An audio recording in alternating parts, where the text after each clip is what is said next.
Hello children, today I will start a story for standard 9, a very interesting story written by Ruskin Bond, A Face in the Dark.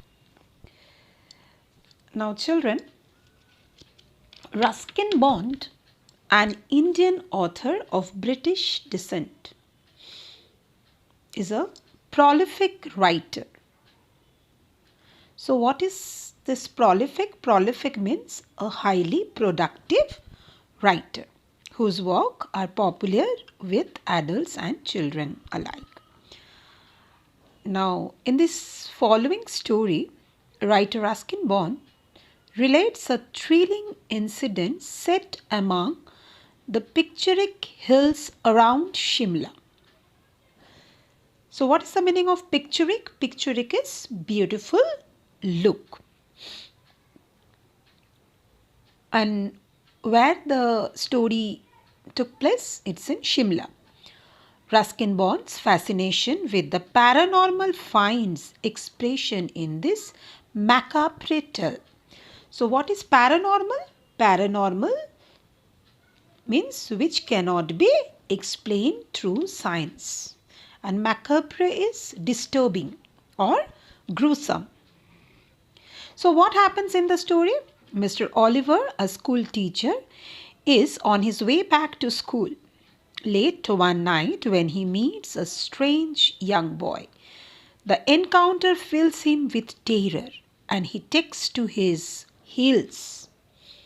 What is the meaning of takes to his heels? He runs away very fast, only to discover that there is no escape for him. No escape means he cannot save himself. So Ruskin Bond makes skillful use of all the elements. What are the elements of this story? So this is a horror story.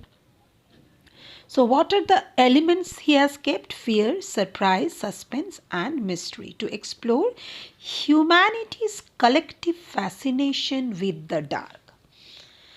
Now children, human beings have always been fascinated with the dark. Human beings always enjoyed listening to the stories about ghosts and monsters and other things which are coming under horror story. So let us start the story. Mr. Oliver, an Anglo-Indian teacher, was returning to his school late one night on the outskirts of the hill station of Shimla. So Mr. Oliver's school was located on the outskirts of the hill station, and he was an Anglo-Indian teacher. So Anglo-Indian means one of his parents was British and the other one was Indian. Now let's see some information about the school. From before Kipling's time, the school had been run on English public school lines, and the boys, most of them from wealthy Indian families, wore blazers, caps and ties. Life magazine, in a feature on India, had once called it the Eden of the East. Mr. Oliver had been teaching in the school for several years.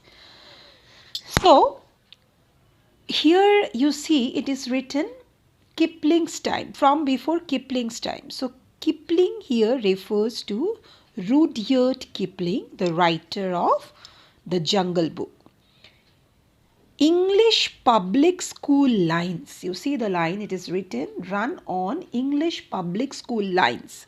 It means school has been run in the same manner of any English public school in England used to run.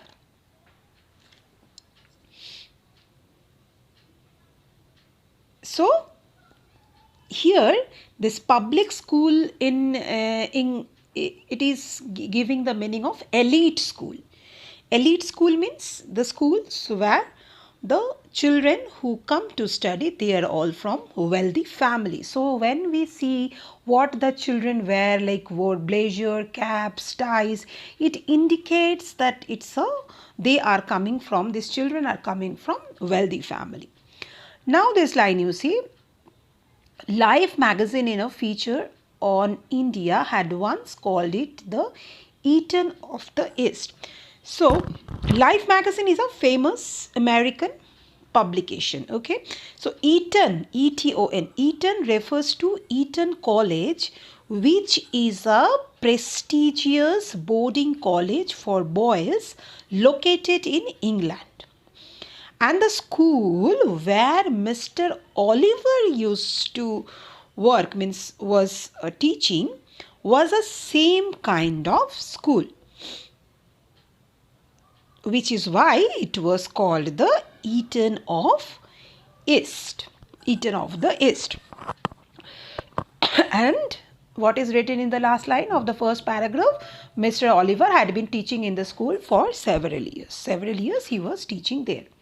Coming to the second paragraph.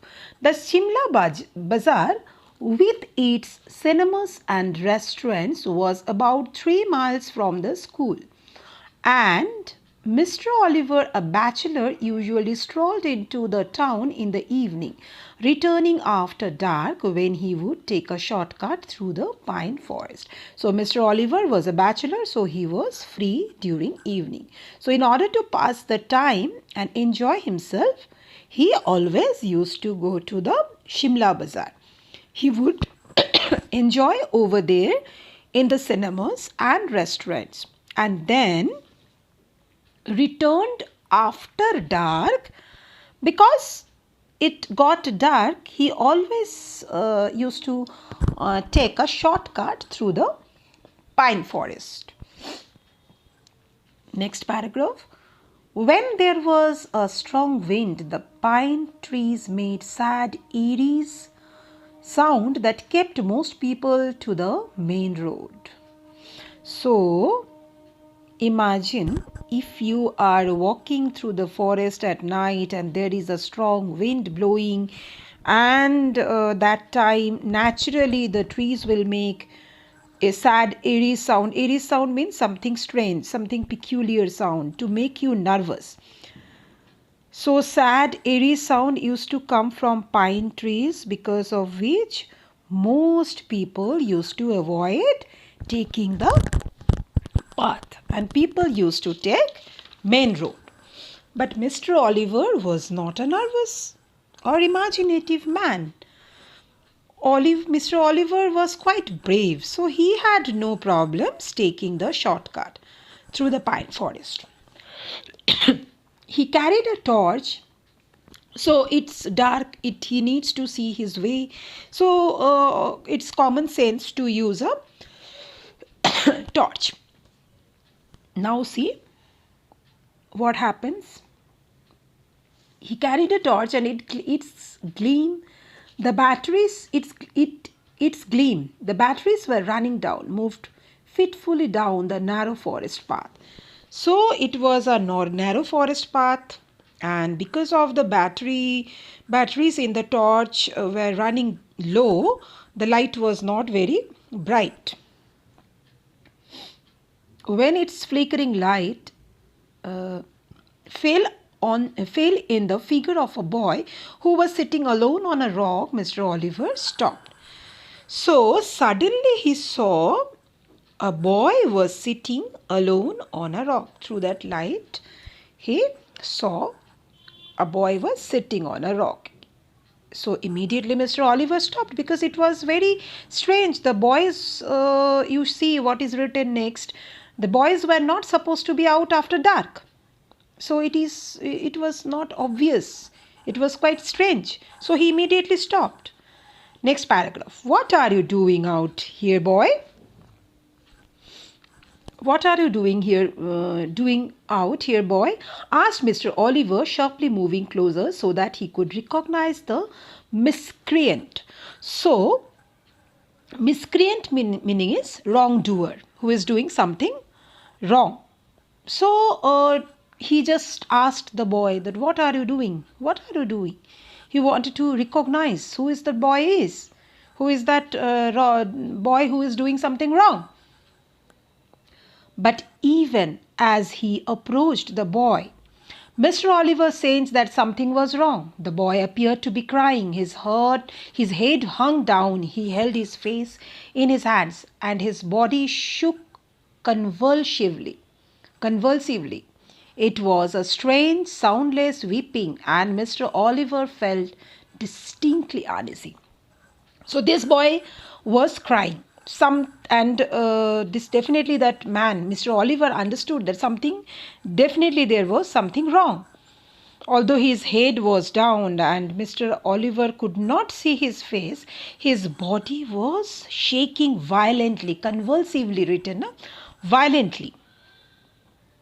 It was a strange, soundless weeping, and Mr. Oliver felt distinctly uneasy. So there was something very strange, because he was crying and his body was shaking, but there was no sound. So Mr. Oliver started feeling uneasy. So this much. The next page I am coming with my next video. Thank you.